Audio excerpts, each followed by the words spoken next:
Hello students, welcome to my channel. This is Dr. Kavita Chauhan from Prerna Coaching Academy. Children, today I am going to discuss with you chapter 1 of class 10 political science. Name of the chapter is power sharing. I have already uploaded videos related to class 10 social science and English syllabus. आप मेरे वो videos भी देख सकते हो, उनके links मैंने description box में शेयर किए हैं. And if you are new to my channel then do subscribe to my channel and also press the bell icon ताकि मेरे सारे वीडियोस की अपडेट आपको रेगुलरली मिलती रहे. Let's start with today's class on power sharing. What is power sharing? Power sharing is that system of governance in which all major segments of a society are given equal share of power. Power sharing का मतलब ये होता है कि जिस किसी society की हम बात कर रहे हैं तो उसमें इस तरीके की गवर्नेंस फॉलो की जाती है जिसमें जितने भी मेजर सेगमेंट्स हैं सोसाइटी के उन सबके साथ इक्वल पावर शेयर की जाती है. तो कहने का मतलब ये है कि पावर एक जगह पे या एक अथॉरिटी में कॉन्सेंट्रेटेड नहीं होती है और पावर को शेयर किया जाता है. It may be power sharing within the organs of government, it may be power sharing at various levels, it may be power sharing among various political groups. तो ये होता है power sharing का मतलब. So let's discuss the chapter. इस chapter में दो countries के बारे में दिया हुआ है आपको इंफॉर्मेशन और बेसिकली केस स्टडीज है. दोनों कंट्रीज ने किस तरीके से अपने कंट्री की जो पॉपुलेशन की कंपोजिशन थी और उसमें किस तरीके से जो मेजॉरिटी कम्युनिटी थी या माइनॉरिटी कम्युनिटी थी कैसे उसमें पावर को शेयर किया वो हम पढ़ेंगे. जो है कंट्रीज बेल्जियम और Sri Lanka. Belgium is a small country in Europe. It is smaller in area than Haryana. एक बहुत ही छोटी कंट्री है बेल्जियम जो यूरोप में है और बहुत ही साइज अगर हम बात करें साइज तो हरियाणा से भी छोटी है ये साइज में. It has borders with France, the Netherlands, Germany and Luxembourg. ये चार कंट्रीज हैं जिनके साथ ये बॉर्डर शेयर करती है ये country. And the ethnic composition. क्यों मैंने ये सारे पॉइंट्स यहाँ पे लिखे हैं? क्योंकि जो आपके एमसीक्यूज आते हैं या आपकी जो 1 मार्क क्वेश्चंस आते हैं उनमें इस तरीके के क्वेश्चन आपसे पूछे जाते हैं. That where is Belgium located और like what are the countries which share borders with Belgium. तो ये आपको पता होना चाहिए, इसलिए मैंने यहाँ पे सारे पॉइंट्स लिखे हैं. अब हम बात करेंगे कि जो पॉपुलेशन कंपोजिशन है वो एथनिक कंपोजिशन कैसी है बेल्जियम में. Ethnic, the meaning of word ethnic is that it refers to a social division which is based on shared culture. तो एक इस तरीके की डिवीजन सोसाइटी में जो शेयर्ड कल्चर पे आधारित होती है कि मतलब जिन लोगों का कल्चर सेम होता है, जो कल्चर शेयर करते हैं उनको एक पर्टिकुलर एथनिक ग्रुप माना जाता है. सो यहाँ पे है 59% of the population lives in Flemish region and they speak Dutch. 40% live in Wallonia and speak French. 1% speak German. So you can see that there are 3 main languages which are being spoken here. लेकिन main 2 language है जो ज्यादा बोली जाती हैं जो है Dutch और फ्रेंच. और जो एक जर्मन बोली जाती है वो 1% लोग हैं जो जर्मन बोलते हैं. Brussels is the capital city. Brussels यहाँ की कैपिटल सिटी है. 80% people here speak French. 20% are Dutch speaking. क्या होता है कि किसी भी कंट्री की जब हम बात करते हैं तो जो पॉपुलेशन होती है उसमें जनरली जितने भी अगर उसमें एथनिक ग्रुप्स हैं उसके बेस पे ये देखा जाता है कि कुछ लोग ज्यादा होते हैं नंबर में और कुछ लोग कम होते हैं. तो उसके बेस पे डिवाइड किया जाता है पॉपुलेशन को कि कौन सी कम्युनिटी है जो मेजॉरिटी में है और कौन सी है जो माइनॉरिटी में है. मेजॉरिटी और minority is being decided on the basis of their number in the population. ठीक है. तो कहने को तो यहाँ पे जो पूरी ओवरऑल कंट्री है उस कंट्री की अगर हम बात करें तो जो डच है वो मेजॉरिटी कम्युनिटी है और फ्रेंच जो है वो माइनॉरिटी है. लेकिन अगर हम कैपिटल सिटी की बात करते हैं ब्रसेल्स की तो ब्रसेल्स में 80% लोग हैं जो फ्रेंच बोलते हैं. तो आप देख सकते हो कि पूरी कंट्री की अगर हम बात करें तो डच कम्युनिटी है जो मेजॉरिटी फॉर्म करती है. लेकिन अगर हम कैपिटल सिटी की बात करें तो फ्रेंच कम्युनिटी है जो मेजॉरिटी में है. The French community is in minority but was relatively rich. Overall अगर हम बात करें फ्रेंच कम्युनिटी की तो है तो वो कम नंबर में माइनॉरिटी फॉर्म करते हैं लेकिन वो डच कम्युनिटी से कंपैरेटिवली रिच थे। The Dutch speaking community got the benefits of economic development much later. जो डच स्पीकिंग कम्युनिटी है, एक तरीके से आप कह सकते हो कि इकोनॉमिक डेवलपमेंट जो हुई उस वक्त बेल्जियम में, उसके जो बेनिफिट्स थे वो ज्यादा फ्रेंच कम्युनिटी को मिले, और जो डच कम्युनिटी थी उसको बहुत बाद में मिलने शुरू हुए। और ये रीजन था कि जो फ्रेंच कम्युनिटी थी that was relatively rich. There was tension between the two communities during the 1950s and 1960s। और ये सब कुछ बातों की वजह से इन दोनों कम्युनिटीज के बीच में 1950s और 60s का जो पीरियड रहा उसमें इनके बीच में आपस में बहुत सारी टेंशंस थी। It was more acute in the capital city, और कैपिटल सिटी में ये टेंशन ज्यादा देखी गई। The Dutch speaking people constituted a majority in the country but a minority in the capital. क्योंकि जो डच स्पीकिंग कम्युनिटी थी वो वैसे तो मेजॉरिटी में थे ओवरऑल कंट्री की पॉपुलेशन में, लेकिन कैपिटल सिटी में वो माइनॉरिटी में थे। तो ये है बेल्जियम का case. Now I will discuss the case of Sri Lanka. Sri Lanka is an island nation just a few kilometres off the southern coast of Tamil Nadu. Sri Lanka अगर आप मैप में देखेंगे तो इंडिया का जो सदर्न कोस्ट है उसमें एक नीचे आइलैंड नेशन है ये श्रीलंका, और तमिलनाडु से थोड़ा ही दूर है, फ्यू किलोमीटर्स। श्रीलंका की जो कॉम्पोजिशन है एथनिक वो क्या है? 74% are Sinhala speakers, 18% speak Tamil. वहां पे जो लोग हैं उस पॉपुलेशन में ज्यादा जो लोग हैं वो सिन्हाला स्पीकर्स हैं, वहां की भाषा जो है सिन्हाला वो बोलते हैं, और जो बाकी है 18% जो है वो तमिल बोलते हैं। वहां के जो तमिल ग्रुप है that is also divided into 2 सब groups.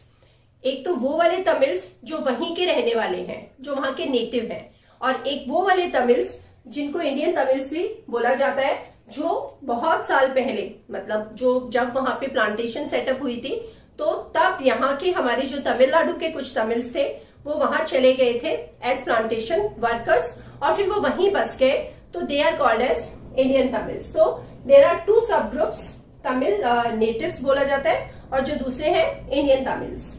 7% are Christians, both Tamil and Sinhala.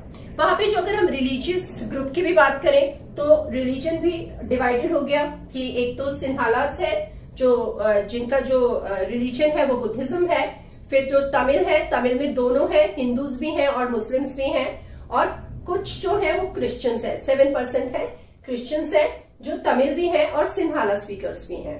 तो ये वहां की एथनिक कंपोजिशन है। अब अगर हम श्रीलंका की बात करें तो श्रीलंका में भी जो कम्युनिटीज है, पॉपुलेशन है वो डिवाइडेड है।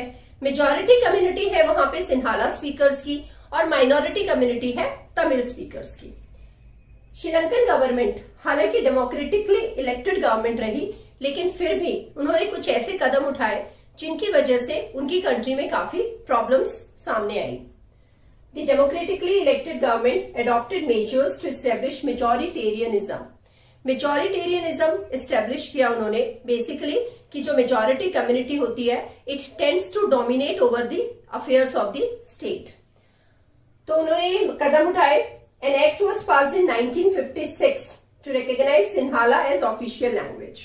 उन्होंने सिन्हाला लैंग्वेज को ऑफिशियल लैंग्वेज का दर्जा दिया और बाकी की जो लैंग्वेजेस थी उनको डिसरिगार्ड किया। ये एक्ट पास हुआ था 1956 में। 1 मार्क का क्वेश्चन आता है। Sinhala applicants were favoured for government jobs. वहां की जो गवर्नमेंट थी उन्होंने प्रेफरेंशियल पॉलिसीज फॉलो करते हुए जो भी गवर्नमेंट जॉब्स होते थे उनमें वो सिन्हाला एप्लीकेंट्स को फेवर करते थे। Sinhala a new constitution stipulated that the state shall protect and foster Buddhism.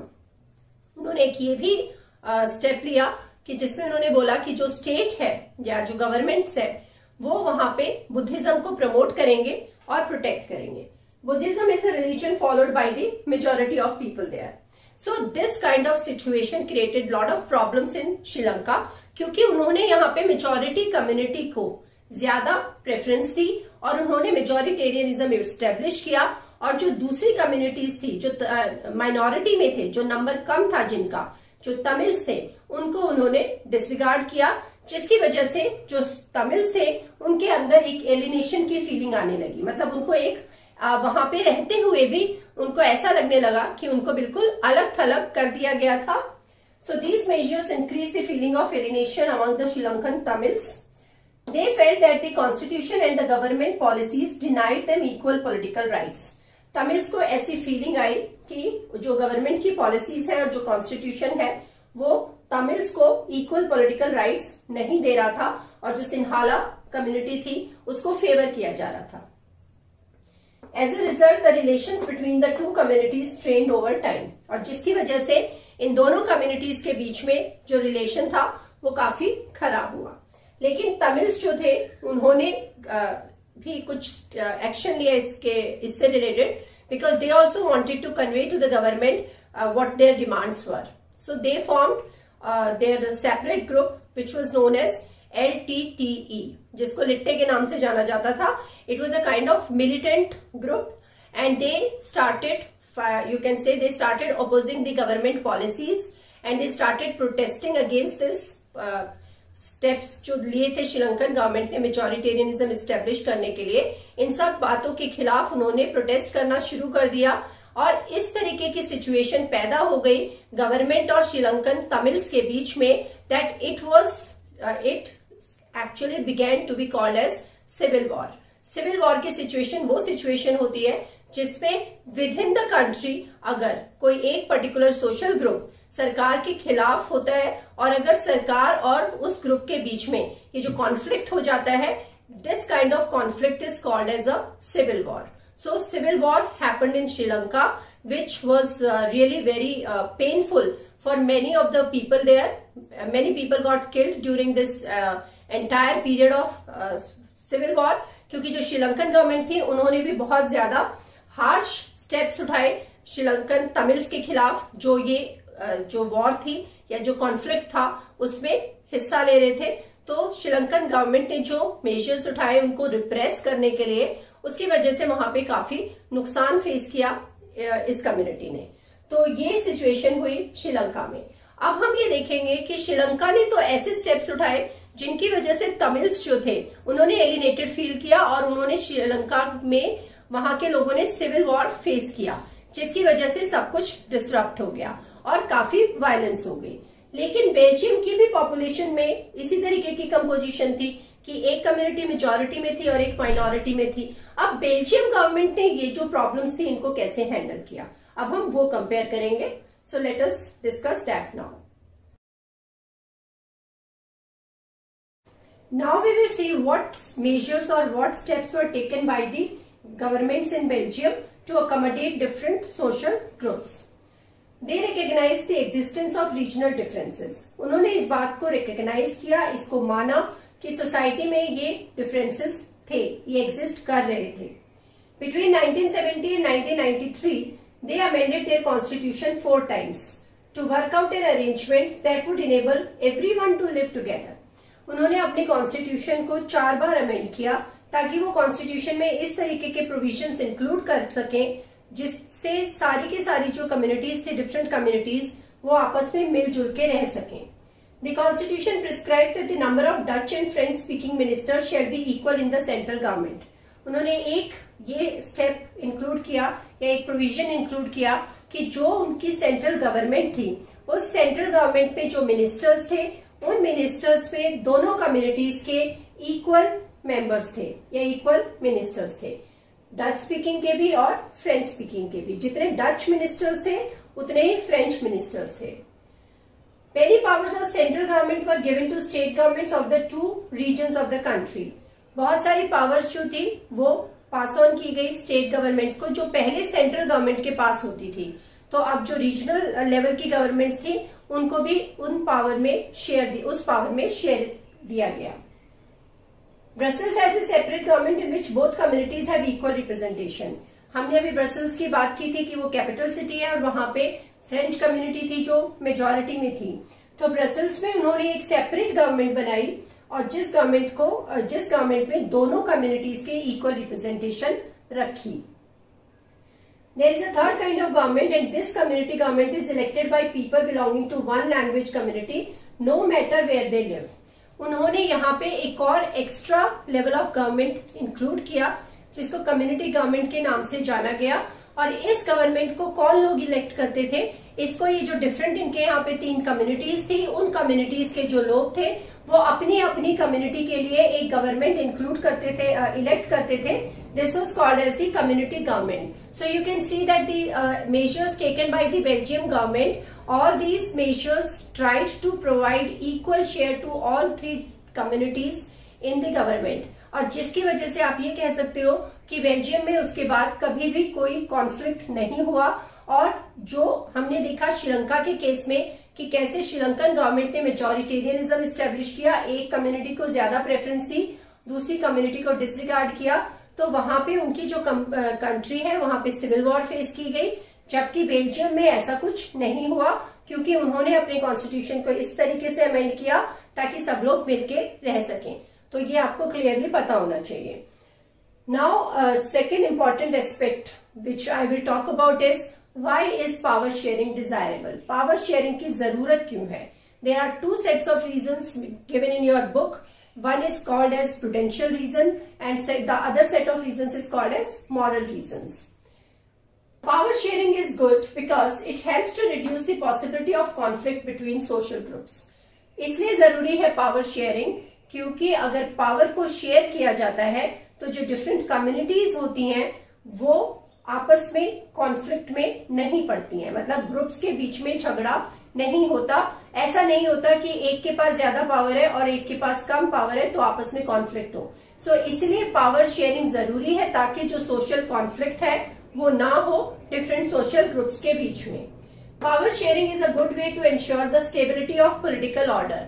Stability of political order का यहाँ पे ये मतलब है कि जब भी किसी कंट्री में अगर कॉन्फ्लिक्ट होता है, जैसे सिविल वॉर टाइप सिचुएशन होती है जैसा हमने श्रीलंका के केस में देखा, उसकी वजह से क्या होता है कि पूरा का पूरा जो पॉलिटिकल सिस्टम है वो डिस्टर्ब हो जाता है. कि अगर कम्युनिटीज आपस में कॉन्फ्लिक्ट में है, वायलेंस है, प्रॉब्लम्स है, तो पूरा का पूरा पॉलिटिकल सिस्टम भी डिसफंक्शनिंग भी डिस्टर्ब हो जाती है और इनस्टेबिलिटी हो जाती है. लेकिन अगर पावर को शेयर किया जाता है तो ऐसा कुछ नहीं होता, तो पॉलिटिकल सिस्टम की स्टेबिलिटी भी बनी रहती है. Power sharing is good because it is the very spirit of democracy. Now these are the moral reasons. Power sharing इसलिए जरूरी है क्योंकि अगर किसी कंट्री में डेमोक्रेसी फॉलो की जा रही है तो डेमोक्रेसी तो पॉसिबल ही नहीं है बिना पावर को शेयर किए. डेमोक्रेसी का मतलब है दैट ये एक इस तरीके का सिस्टम है जिसमें लोग अपने रूलर्स को खुद इलेक्ट करते हैं और यहाँ पे पावर को इक्वली डिवाइड किया जाता है. तो अगर डेमोक्रेसी है तो पावर शेयरिंग तो होनी ही चाहिए. A democratic rule involves sharing power with those affected by its exercise and who have to live with its effects. Democratic government ये इंश्योर करती है कि जब डेमोक्रेसी प्रैक्टिस की जाती है या गवर्नमेंट जब पॉलिसीज बनाती है तो उनका जो असर जिन लोगों पे पड़ता है उन लोगों के साथ, मतलब जब भी अगर गवर्नमेंट पॉलिसीज बनाती हैं तो उसका जो अगर खराब असर होगा तो भी और अच्छा असर होगा तो भी, तो वो तो लोगों को ही फेस करना पड़ेगा. और डेमोक्रेसी एक ऐसा सिस्टम है कि जिसमें लोगों को पावर दी जाती है. तो इसलिए आप कह सकते हो कि पावर शेयरिंग बहुत जरूरी है एक डेमोक्रेटिक कंट्री में, ये उस कंट्री में डेमोक्रेसी को प्रैक्टिस करने में. These are called as moral reasons. इनको मॉरल रीजंस कहते हैं. Now I will discuss about the forms of power sharing. Power को शेयर किया किस तरीके से जाता है वो हम डिस्कस करेंगे. The first one is power is shared among different organs of government. जो भी गवर्नमेंट्स होती हैं उनके डिफरेंट ऑर्गन्स होते हैं, मतलब उनके डिफरेंट, आप ये कह सकते हो उनके डिफरेंट, एक गवर्नमेंट एक बॉडी है और उसके डिफरेंट पार्ट्स हैं जो डिफरेंट फंक्शनिंग परफॉर्म करते हैं. तो लेजिस्लेचर है, एग्जीक्यूटिव है और जुडिशरी है. लेजिस्लेचर, एग्जीक्यूटिव और जुडिशरी के बीच में सेपरेशन ऑफ पावर्स फॉलो किया जाता है ताकि कोई भी किसी के फंक्शनिंग को इन्फ्लुएंस ना कर सके और इंटरफेयर ना कर सके. सबका अपना अपना रोल होता है और सबके पास अपनी अपनी पावर होती है जिसके अंडर वो अपने फंक्शंस परफॉर्म करते हैं. तो power is shared among different organs of government, that is legislature, executive and judiciary. This is called as horizontal distribution of power. इसको हॉरिजॉन्टल डिस्ट्रीब्यूशन ऑफ पावर बोला जाता है. इसमें कोई छोटा बड़ा नहीं होता है, कोई डिफरेंट लेवल्स नहीं होते हैं. हॉरिजॉन्टल पावर शेयरिंग आप इस तरीके से याद कर सकते हो. तो जैसे कि ये लेजिस्लेचर है, ये एग्जीक्यूटिव है और ये जुडिशरी है. So this is called as horizontal power sharing. Next is power can be shared among governments at different levels. अब क्या होता है कि जो कंट्रीज होती हैं उनमें बहुत सारे रीजन्स होते हैं, तो जो यहाँ पे फॉलो किया गया है कंट्रीज में, जो डेमोक्रेटिक कंट्रीज हैं जनरली, वहां पे federal form of government follow किया जाता है। फेडरल फॉर्म ऑफ गवर्नमेंट का मतलब होता है कि डिफरेंट लेवल्स पे गवर्नमेंट क्रिएट की जाती हैं। तो जैसे एक गवर्नमेंट होती है जो पूरी कंट्री के लिए होती है, उसको आप जनरल गवर्नमेंट भी बोल सकते हो, सेंट्रल गवर्नमेंट भी बोल सकते हो, और जो बाकी उस कंट्री के डिफरेंट रीजन्स होते हैं उनकी अपनी अपनी एक गवर्नमेंट होती है, उनको भी डिफरेंट नेम से जाना जाता है। उसको रीजनल गवर्नमेंट भी बोल सकते हैं, प्रोविंशियल गवर्नमेंट भी बोल सकते हैं, स्टेट गवर्नमेंट भी बोल सकते हैं, तो हर एक में अलग अलग है। जैसे हमारी कंट्री में उनको स्टेट गवर्नमेंट्स के नाम से जाना जाता है। सो आप ये समझ लो कि पावर को शेयर किया जाता है डिफरेंट लेवल्स पे। एक गवर्नमेंट होती है जो पूरी कंट्री के लिए लॉ मेकिंग करती है, और बाकी जो रीजन्स होते हैं उनकी अपनी अपनी गवर्नमेंट होती है जो उन पर्टिकुलर रीजन्स के लिए काम करती हैं। This is called as the federal distribution of power, and this is also called as vertical division of power. तो वर्टिकल डिवीजन को आप ऐसे समझ सकते हो कि जैसे ये आपकी सेंट्रल गवर्नमेंट है, फिर उसके नीचे यहाँ पे आपकी स्टेट गवर्नमेंट है।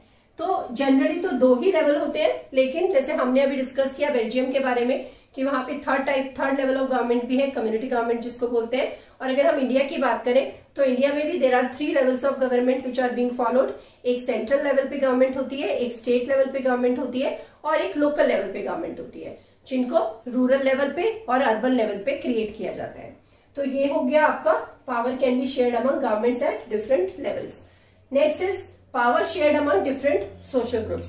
I will read few points related to this. Power may also be shared among different social groups such as the religious and linguistic groups. तो जो भी किसी कंट्री में ये डिफरेंट लैंग्वेज बोलने वाले लोग होते हैं या डिफरेंट रिलीजन्स को फॉलो करने वाले लोग होते हैं, उनके बीच में भी पावर को शेयर किया जाता है। So this is called as power shared among different social groups. Community government in Belgium is a good example of this arrangement. In some countries, there are constitutional and legal arrangements whereby socially weaker sections and women are represented in the legislature and administration. कुछ ऐसी countries होती हैं जिनमें constitutional arrangements रखे जाते हैं या legal arrangements रखे जाते हैं। तो अगर उस कंट्री में अगर कुछ ऐसे सोसाइटी के सेक्शंस हैं, सोसाइटी में कुछ ऐसे जो लोग हैं जिनको हमेशा पावर डिनाई की गई या जिनको इक्वल लेवल पे ट्रीट नहीं किया गया, तो उन लोगों के बीच में भी पावर को शेयर किया जाता है। जैसे कि अगर हम बात करें इंडिया में, हमारी जो लोकल बॉडीज हैं उनमें औरतों के लिए सीट्स रिजर्व्ड है। इसी तरीके से जो हमारी कंट्री में डिफरेंट कास्ट हैं, जैसे कि शेड्यूल कास्ट और शेड्यूल ट्राइब्स, उनके लिए भी इलेक्टेड जो हमारी पॉलिटिकल बॉडीज हैं उनमें सीट्स रिजर्व करके रखी गई हैं।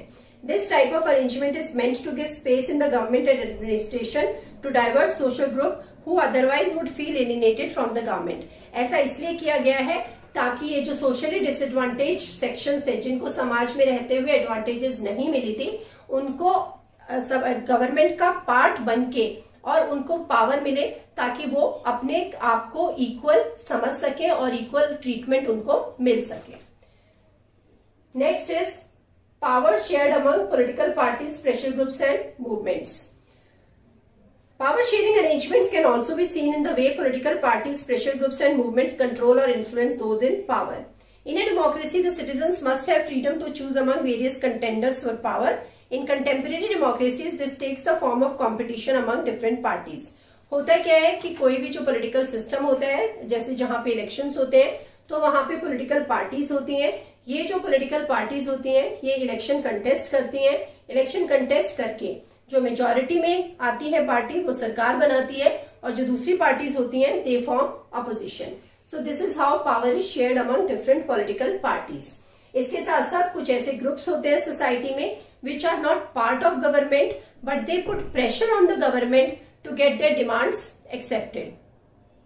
मान लो सोसाइटी में कोई एक पर्टिकुलर ग्रुप है जिसको गवर्नमेंट की तरफ पॉलिसीज में लग रहा है कि उनको नेग्लेक्ट किया जा रहा है, तो उनकी जो डिमांड्स है, उनके जो इंटरेस्ट है, उनको प्रोटेक्ट करने के लिए एक ग्रुप्स फॉर्म होते हैं, and these are called as pressure groups. So this is the fourth form of power sharing. These are 4 forms of power sharing which you must know, and this is all about this chapter. This chapter is very interesting because you are going to learn about the political systems of these 2 main countries. So I hope you enjoyed the class. इस chapter से related मैंने एक video upload किया हुआ है power sharing का, जो questions हैं, जो मैंने सारे क्वेश्चंस उसमें इंक्लूड किए हैं, शॉर्ट क्वेश्चंस भी और लॉन्ग क्वेश्चंस भी, तो आप वो वीडियो भी देख सकते हो। लेकिन पहले ये देखना ताकि आपको चैप्टर की अंडरस्टैंडिंग हो जाए। So thanks a lot for watching, stay tuned for more videos.